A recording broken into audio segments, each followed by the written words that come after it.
জুবিনদাৰ চাৰ্জশ্বিটৰ পৃষ্ঠাত আমি দেখিছো যে জুবিনদাক চৰিত্ৰ হনন কৰিবলৈ বিচৰা হৈছে এক।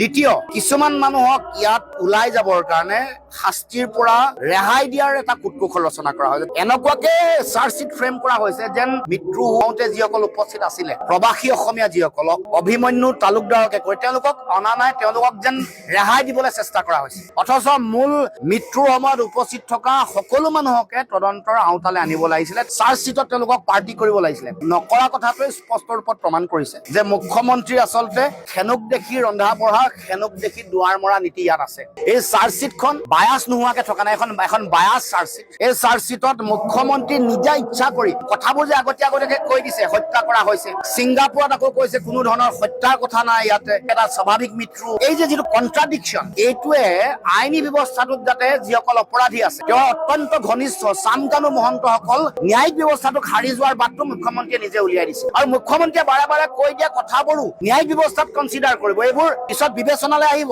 ক'ব যে আচলতে গোটেইখন বায়াছ, ইয়াত কাৰোবাক সহায় কৰিব বিচৰা হৈছে, গতিকে ন্যায় ব্যৱস্থাত যেতিয়াই আগবাঢ়িব শ্যামকানু হাৰি যাব, সিদ্ধাৰ্থ হাৰি যাব, নিৰ্বাচনলৈকে নিৰ্বাচনৰ বৈতৰণি পাৰ হ'বৰ কাৰণে কৈ আছে নহয় জনগণে বিচৰা ধৰণে চাৰ্জশ্বিট। আৰে জনগণৰ ধৰণে বিচৰা ধৰণে চাৰ্জশ্বিট নালাগে, জুবিন দাই ন্যায় পৰা ধৰণে চাৰ্জশ্বিট পাব লাগিব। জনগণে যি টি বিচাৰিব পাৰে, জনগণে ৰাজহুৱাকে ৰাজপথত শাস্তি দিবলৈও ক'ব পাৰে, কিন্তু দেশৰ সংবিধান ন্যায়পালিকাই যি কৈছে, এই যে ছিংগাপুৰত থকা যিসকল আছে ব্যক্তি, যিসকল দোষী, তেওঁলোকক কিয় ধৰা নাই? এই প্ৰশ্নবোৰ আহিছে। জনগণে সন্তুষ্ট হোৱাতকে জুবিন দাই প্ৰকৃত ন্যায় পোৱাকে। আৰু তেওঁক কৈছে না 8 বছৰ আগৰ পৰা হত্যা ষড়যন্ত্ৰ কৰিছিলে, সেইসকল কোন? তেওঁ মুখ্যমন্ত্ৰী হৈ জুবিন দাক যোৱা 5 বছৰে বা এইবাৰ ছিংগাপুৰত কিয় নিৰাপত্তা দিব নোৱাৰিলে? সেইবোৰ কথাও জনগণে প্ৰশ্ন উত্থাপন কৰিছে।